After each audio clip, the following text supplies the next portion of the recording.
എംഎംഎ Bruce Lee കണ്ടുപിടിച്ചു. Okay, ഇത് നമ്മുടെ നാട്ടിൽ മാത്രമല്ല ഇന്റർനാഷണൽ സംസാരമാണ്. അപ്പൊ ആദ്യം എംഎംഎ എന്താന്ന് മനസ്സിലാക്കണം. എംഎംഎ എന്ന് പറഞ്ഞാൽ പൊതുവെ ഇടി, എൽബോ, കിക്ക്, നീ, ഗുസ്തി എല്ലാം കൂടെ മിക്സ് ചെയ്ത് ഉള്ള സാധനത്തെയാണ് മിക്സ്ഡ് മാർഷൽ ആർട്ട് എന്ന് പറയുന്നത്.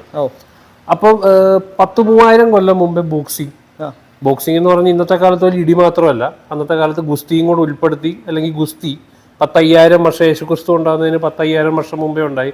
കളരിപ്പയറ്റ്, ഇതിനകത്ത് എല്ലാ കിക്ക്, പഞ്ച്, എൽബോ എല്ലാം ഉണ്ട്. അതേപോലെ തന്നെ നമ്മുടെ കരാട്ടെ, കുംഫു, ഇതിനകത്ത് നമുക്ക് പഞ്ചിങ്, കിക്കിങ് മാത്രമല്ല റെസ്ലിങ്ങും ത്രോസും എല്ലാം കൂടെ ഉണ്ട്.